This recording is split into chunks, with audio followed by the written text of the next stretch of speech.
Vamos lá, então, continuando. O plano original de Deus era até que a morte o separe. Pecado entra no mundo. Lá no Jardim do Éden, traz efeitos devastadores para o casamento. Tem a separação do homem e Deus, mas Deus, na sua bondade e misericórdia, traz Jesus para nos livrar do pecado e pelo poder do Espírito Santo, o nosso casamento poder ser aliviado pelos efeitos do pecado. Houve a queda, mas houve a redenção também. E aí o que eu quero dizer agora é sobre o divórcio. O divórcio que existe na Bíblia nada mais é que uma concessão de Deus por causa da dureza dos nossos corações. Veja bem, eu não estou aqui fazendo apologia ao divórcio, dizendo que tem que divorciar. Não. Eu estou dizendo que você tem que buscar ajuda, tem que levar isso para a sua igreja, para o seu líder espiritual, seu marido tem que ser chamado para que haja uma mudança de comportamento.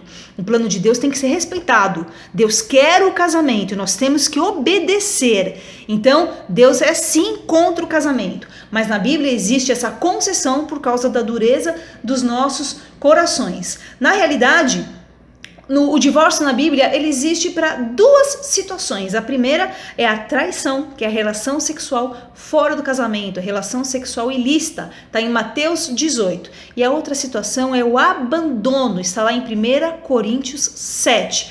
O apóstolo Paulo, ele nos dá o caso de um marido descrente que abandona sua mulher e aí sim, ela fica livre para contrair novo matrimônio, claro que debaixo das ordenanças do Senhor.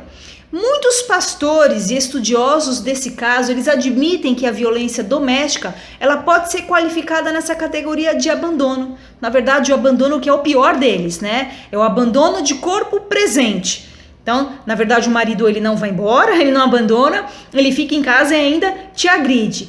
Na realidade, o casamento ele já não existe mais e a agressão nada mais é que a expressão daquele abandono, certo? Então muitos estudiosos eles entendem que os maridos, seja ele crente ou não, eles se enquadram, né, nessa questão do abandono que pode trazer um divórcio por conta da violência doméstica, certo? Então, lembrando, se existe uma agressão, é porque aquela característica que é uma ordenança de Deus, que o homem deveria proteger e amar sua mulher, ela não existe mais, certo?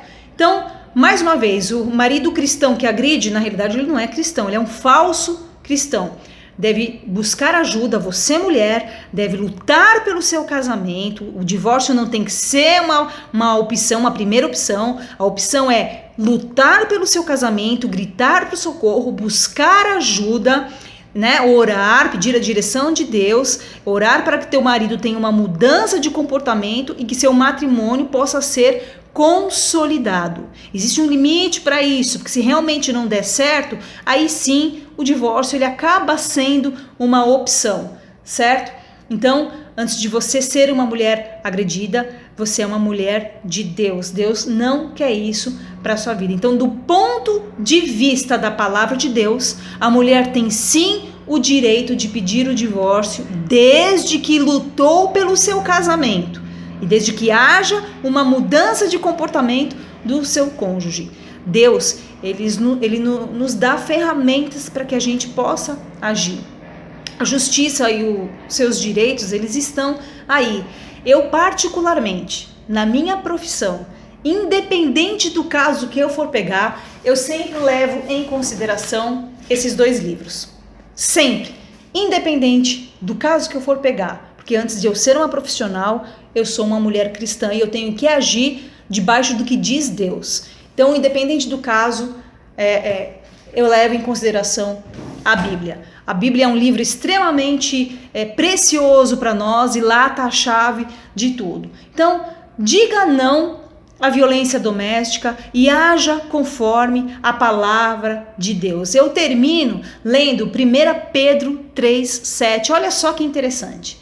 Do mesmo modo, vocês, maridos, sejam sábios no convívio com suas mulheres e tratem-nas com honra, como parte mais frágil e co-herdeiras do dom da graça da vida, de forma que não sejam interrompidas as suas orações. Então, em primeiro lugar, minha irmã, busque a ajuda do Espírito Santo, ore, peça a Deus e depois você pode buscar ajuda nos homens, os homens guiados por Deus. Busque ajuda na sua igreja, fale com o seu pastor, lute pelo seu casamento. Deus te fez para ser íntegra e não para ser maltratada. Não se cale. Eu vou lembrar, você quer continuar, permanecer mal casada ou sobreviver? E tudo aquilo que você não fala tem poder sobre você. Não se cale. Procure ajuda, procure a sua igreja. Deus não quer isso para você. Eu agradeço a atenção, agradeço esse maravilhoso convite e espero que eu tenha ajudado vocês de alguma forma. Um grande beijo, fiquem com Deus. Não à violência doméstica.